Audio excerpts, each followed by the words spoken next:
You're listening to the Heavy Duty Parts Report. I'm your host, Jamie Irvin, and this is the show where you get expert advice about the heavy duty parts you buy and sell and keep you informed about what's happening in the industry. Thank you for tuning in to this week's episode. Did you know that each week we publish a lot of content? Sign up to our weekly email so you never miss out. Go to heavydutypartsreport.com and sign up today. Commercial vehicles use a wide range of filters, and the technology requiring filtration is definitely rapidly changing.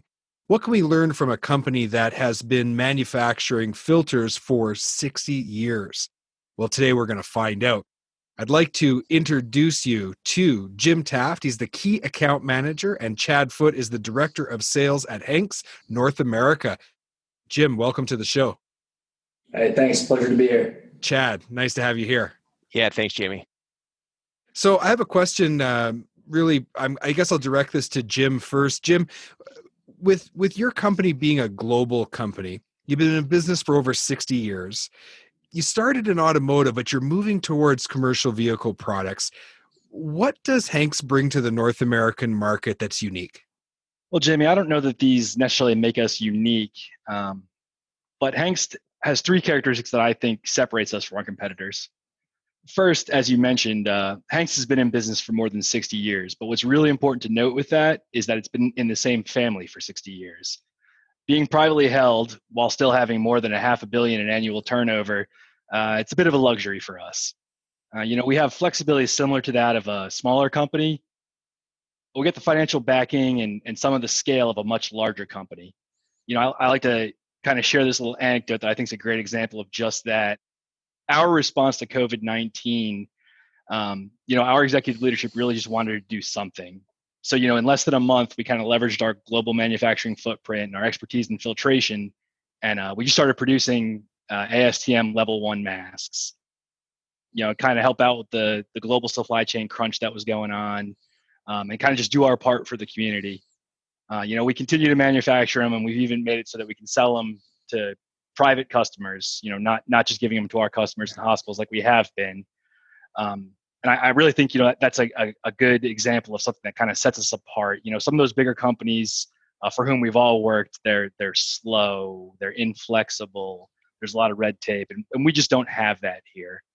Another thing we bring to the table is a focus of getting as much of our own IP into our modules, into our products as possible. While that sounds like a selfish move, it's really to kind of reassure our customers and then their customers. It helps our customers kind of hold on to some of their after sales, their service parts revenue. With the addition of IP, there's copyright infringement laws that stop, the fakes you see floating around on the internet from being produced. It gives a little reassurance to the engineers that we work with to design these systems for their applications, knowing that the system's going to work as they designed it, because it can only be serviced with the parts that they've approved. And lastly, I think that extends to the end users as well, in that, they can buy Hanks product, with IP in it for their module, for their individual platform, irrespective of what channel they purchase through, whether it's through a dealer, through a PDC, through Chad and his side of the business. It's the same product with the same IP in it. And I think the last thing, I really think this is the biggest one that we can't hammer home enough. Our guiding principle, corporate wise, is making our planet a purer place, and it's something we're really committed to. In fact, we apply it really to every product we design. As I assume our competitors do, we strive for premium levels of filtration in all of our applications and all our products, but we aim to do so in a way that has a net positive effect on our environment. Well, those are three powerful things that really do make your company stand out. Chad, if we want to buy your products, Jim kind of alluded to it, but kind of talk to us a little bit about where people should be sourcing your parts from. Yeah, thanks, Jamie. So for us, where you can find them currently, you can find our products available at Fleet Pride as well as Parts Authority. You can find them online at Amazon. We're also in the process of building out our distribution network. So in the future, 2021, you'll be able to find our products at Love's as well as Rush And you can always refer back to our website if you want to find local distribution at hanks.com and do a search and be able to find local distribution in your area as well. So, Chad, does that mean, though, that you are looking to expand distribution? So if there's someone listening or one of the people that are connected to me in my network that would be in a position to distribute your products, they should come talk to you? Yeah, absolutely. Please send them our way. We'd love to have a conversation. And really, we're looking for partners that are a good fit. We're not looking for everyone. We're not overly distributed in the marketplace. We're very selective about who we partner with. But yeah, I'd love to have a conversation and see if there's some opportunity. All right. Well, you guys' contact information is going to be in the show notes, so people will be able to find that. Jim, I want to throw this one your way. Let's go a little deeper into the technology behind your products. What problem existed, and how does your products address that problem? I always love to hear about the angle that a company's coming at and how they're trying to solve the problems that are faced by people who operate commercial vehicles today. Sure, Jamie. I think that's a great question. I really think that our solutions, at least on the OE side of the business, they address a few problems that we kind of see as prevalent in the market. As I'm sure most of your listeners know, a lot of the fuel and oil filtration solutions that we see in North America, they're spin-on systems, right? Similar to what you see in a pass car all over the road. While I'm sure these solutions, obviously meet or exceed specification, we feel as though they're problematic in a few ways. The first one being that a spin-on is fully encased, right? It's in plastic or metal or whatever it's in. So a technician or an operator, they won't see a non-conformance that may be there, right? There's just no way to see it. Unfortunately, they will find out, when the filter is in system and causing trouble to, highly sensitive fuel injectors or even the engine itself. A cartridge-based solution, it really completely eliminates this problem. The service element can be fully expected hands-on and visually, before it goes into system. Another thing that spin-ons, a problem really that spin-ons present that we think our solutions don't, is that, critical components of a filtration system, change with the spin-on itself. Take an oil filter, for example. More often than not, the bypass valve is actually part of that spin-on filter. So when an operator or a technician or whomever changes out that filter, the bypass valve goes with it. And they may not necessarily be replacing it, with the type of filter or the quality of filter that, that original, that OE engineer designed. That's just not the case with Hanks products. Everything in our solutions, aside from the element itself, right, that the service part is a lifetime part. So, what you see is what you get. And, again, as previously alluded to, you can see ours. You're handling a filter that's, the material's wide open, the media is there for you to inspect. You can look at your bypass valves. You can look at everything else in that, within the module and see that it's good to go.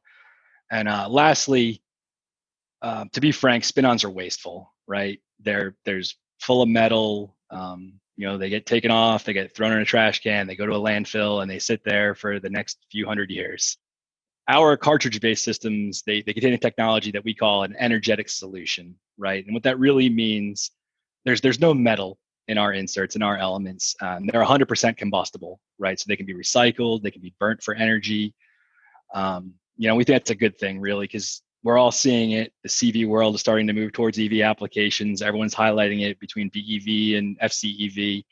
And we really feel as though Hanks can kind of provide an interim solution that is environmentally friendly until that EV technology has been better harnessed in the commercial vehicle applications. I just wanted to take a brief moment to let you know that I've been working with forward-thinking, heavy-duty companies as a business consultant, creating great content, helping sales use digital tools more effectively, and developing business growth strategies are the most common projects that I'm involved in. If you would like to work with me, go to heavydutypartsreport.com/consultant. That's heavydutypartsreport.com/consultant to learn more. I also work as a brand ambassador for great brands like Diesel Parts. Diesel Parts is a aftermarket parts cross-reference and lookup tool that makes it easier to identify parts than ever before. Go to parts.diesellaptops.com to create your free account. That's parts.diesellaptops.com. All right, let's get back to the interview. We've been speaking with Jim Taft and Chad Foote from Hanks. Chad, I'd like to talk to you a little bit about maintaining specs across service intervals. How important is that? It might seem like a basic question, but I think it's worth discussing. Yeah, no, I appreciate that. So let's take one of the most popular engines out on the road right now, the Detroit DD16, which we're intimately familiar with. We're actually OE on the entire module assembly, as well as the filter and the housing. So if any of the technicians have ever worked on that motor, you see Hangst all over the place. But Daimler, Detroit, I should say, both of them same company there. They've got it defined out for severe duty. They recommend you change your oil, your filter out at 35,000 miles. For short haul applications, they're recommending 40,000 miles, and then long haul at 55,000 miles. So what's going on, I guess, with the filter is a little bit more important probably to you and your viewers and listeners. So obviously you've got a filter, and what it's doing is as oil passing through it, as that oil passes through the filter, it's got particles that it's ciphering away from the oil itself. So it's taking the dirty oil and letting that pass on to the engine on the clean side. Over time and different iterations, that filter eventually hits its dust holding capacity, so it maxes itself out. And at that point, the filters really, it's designed to be discarded, recycled, combust, as Jim alluded to, and you put a new filter in, you change the oil, and away you go. What happens when you don't change the filter? I think that's really what people want to know. Can I push it an extra 5,000 miles? Can I push it an extra 10,000 miles? What's the harm? Sometimes it's sight, out of scene, and so we don't really know what's transpiring with it. But that same filter, as it reaches that dust holding capacity, can no longer effectively and efficiently flow oil through the media to the engine itself. So the engine, being intuitive as we already talked about, has a bypass valve associated with it. So once that bypass valve gets triggered, what happens is you've got dirty oil that gets passed to the engine, which could have silica, could have water, could have any number of contaminants actually in it. And that's really when the long-term damage is going to start taking place to the engine. That's when you're going to have really irreversible damage that may not, creep up right away, but over the service and the life of that vehicle, it's really going to be impactful. And that's really why it's imperative to follow those service intervals that are laid out by the OE. Use spec oil and use a OE spec oil filter like our Hanks filters are. I'm going to kind of add another question to that. So if you're working in an environment, like I'm thinking that there's a big difference between if you're on the highway, concrete highways, interstates, things like that, versus where you're off road and you're in, forestry or mining or oil and gas. Is there a different spec based on where you're working that truck that you should be considering? Yeah, so I mean, obviously there's going to be different impacts to the filter itself, right? Depends on what kind of air filter you have, what type of environment, what kind of air is getting inside the vehicle, if it's dust, if it's dirt. So all those things impact the filter. So really, if you're in a dirty environment, I would definitely look at more so that severe duty, right? That's an area where it's better to be safe than sorry, because really it's we've got a filter that's been spec'd out by the manufacturer, and it's designed to remove those particles on a basis of time, typically mileage. But the more of the dirty the environment, really you've got to pay attention to that and probably service it a little bit sooner than later. When you're thinking about a commercial diesel engine, you better be on the safe side, because the cost of rebuilding an engine because of getting contaminants in there is definitely not worth it at all. Jim, we already talked about the environmental kind of approach of the company. It's built into the very nature and structure of the company. It's what you guys care about deeply, and you're taking necessary actions to try to make things better than before you came here. So when we think about that product, you talked about being able to are you able to actually recycle it? You talked about burning it. Wouldn't that add carbon to the atmosphere? I'd just like to understand that a little bit better. Sure. So when we say combustible, people are going to burn product for energy anyway. So adding more carbon, to the atmosphere, decaying the ozone, however you want to look at it. I don't know that we add more or less than other sources of fuel for fire. But what I do know is that, again, people are going to burn substances anyway for energy. if we're burning off something rather than leaving it in a landfill to sit there and not decay, I think, again, that's why we try and stick to the phrase net positive. I don't know that we're the perfect solution, nor do we claim to be, but I think we are a solution that, again, kind of that interim solution till we move away from the internal combustion engine entirely.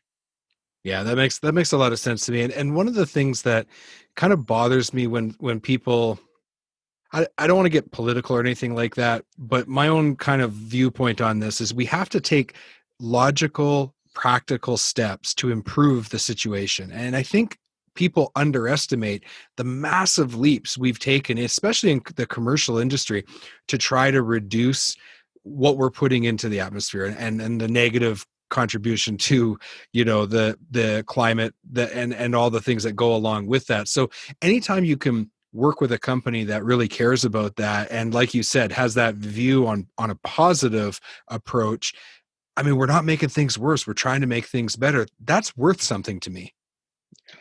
Yeah, absolutely. And I really think, again, I've stated, we can't hammer this point enough, but it is an absolute driving force corporate wide. Every meeting I've been in, be it at the plant level, the North American level, the global level, it starts off with, our goal is to make this planet a purer place. We do it internally. We're trying to improve our processes to make them more environmentally friendly, whether it's our manufacturing processes or just the manufacturing environment for our employees. Just really trying to make things better. And I think, again, to follow your lead and not get political, I think you bring up a great point, right? We're all striving to get better. You see all across North America, all the major truck manufacturers putting out a super truck, trying to show we can save a tenth of a percent of fuel mileage here and there by doing these little things. It's really, until we find the optimal solution, it's what can you do to make things better. And it's really something I think we strive for, and we're getting pretty good and positive results from. Chad, what is the number one thing you want fleets to know about your company? Yeah, I think the number one thing I'd want fleets to know is, we don't compromise on the quality of our products. We understand that uptime is paramount for fleets. And when you have a truck that's down, you're not able to support your customers, and that impacts business. Our filters are built to OE spec. We've been doing that since 1958. It's important to us. And to ensure that, your trucks continue to run day in, day out, that's our number one basis. So if you want to take that out of the equation, there's a lot of things that people can worry about with their trucks and with their fleets. And if you use OE spec oil and an OE spec filter like ours, really that peace of mind is what we provide. So Jamie, I'm just going to have to say, if any of your listeners haven't tried a Hanks filter, please go out to some of our distribution partners, try a Hanks filter. I guarantee it's going to perform exactly like the OE, because it is, and you'll also do it at an economical price as well. You've been listening to the Heavy Duty Parts Report. I'm your host, Jamie Irvin, and today we've been speaking with Jim Taft and Chad Foote from Hanks. To learn more, go to hanks.com. Links are in the show notes. Jim, thank you so much for being on the Heavy Duty Parts Report. Yeah, Jamie, I can't say what a pleasure it's been enough. Thanks for having us and kind of letting us spread the word of Hanks as we, try to expand in North America the same way we are in Europe. Chad, thanks so much for being on the show.